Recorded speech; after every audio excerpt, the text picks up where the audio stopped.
Hello and welcome to this video on how you keep your bonsai alive over summer. Summer is perhaps the most dangerous season for your bonsai, and not necessarily the most dangerous activity. That prize goes to repotting. The dangers of summer are down to heat, water, and exposure. Arguably the same issues a human exposed to summer conditions faces. Unlike a human, the bonsai is rather more stationary, or at least we hope so. The consequences of not being able to address the challenges of summer for bonsai are damages or death of your bonsai. The first issue you'll face is simply water.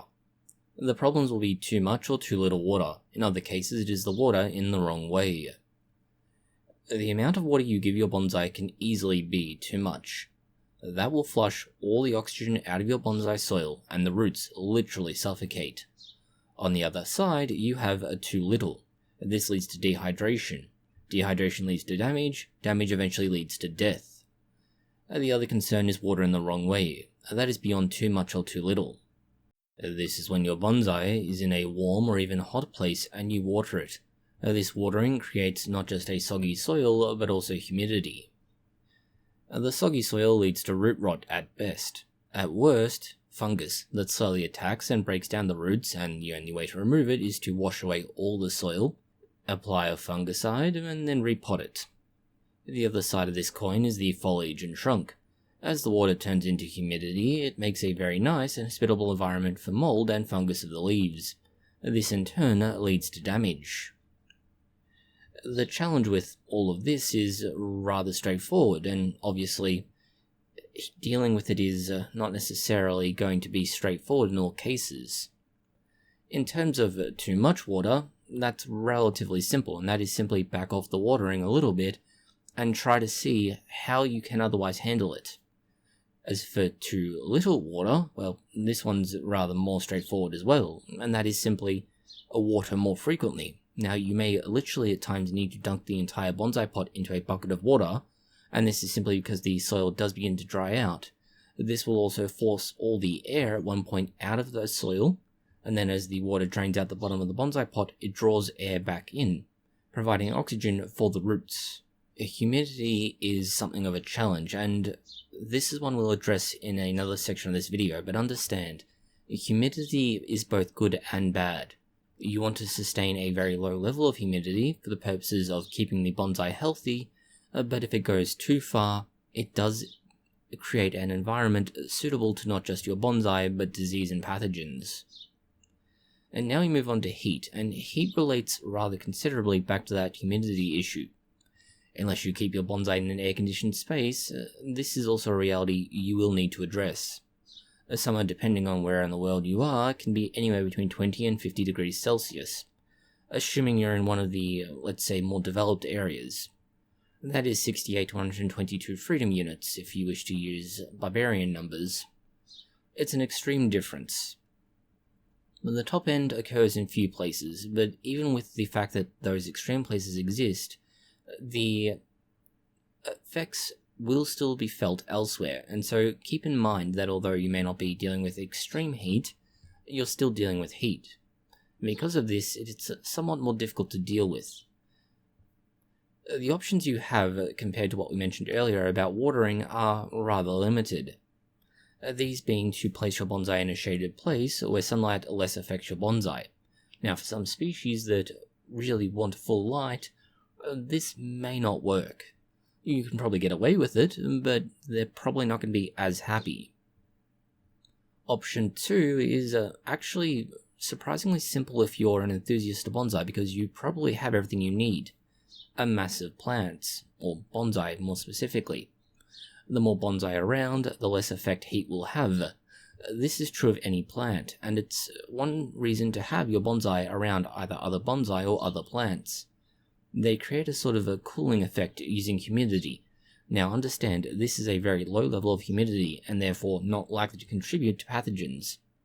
The moisture within the leaves of your bonsai evaporates off, and this will draw away heat. Because the, let's say, effect is distributed amongst many different plants or bonsai, it is limited in how much harm it can cause any one bonsai, and is likely not to cause any harm at all because they're working at a very low level. Because of this, and because it is limited, it's unlikely to contribute to mold or fungus. There is also a last, let's say, solution, and it's rather more extreme and difficult. What you see here is the setup we use. It's a relatively shallow tray with gravel on the bottom.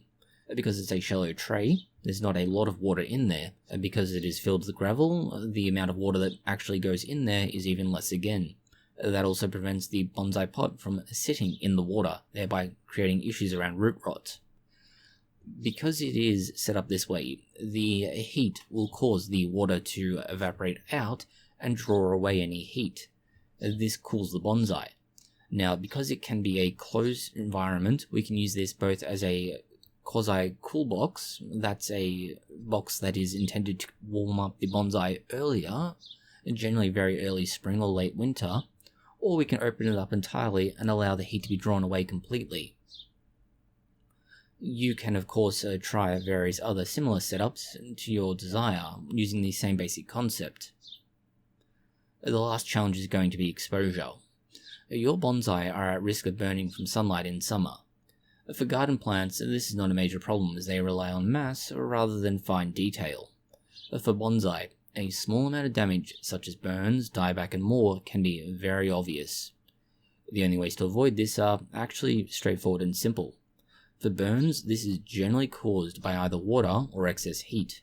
Heat we've already addressed for the most part. It's not that you can do much more than what we've said.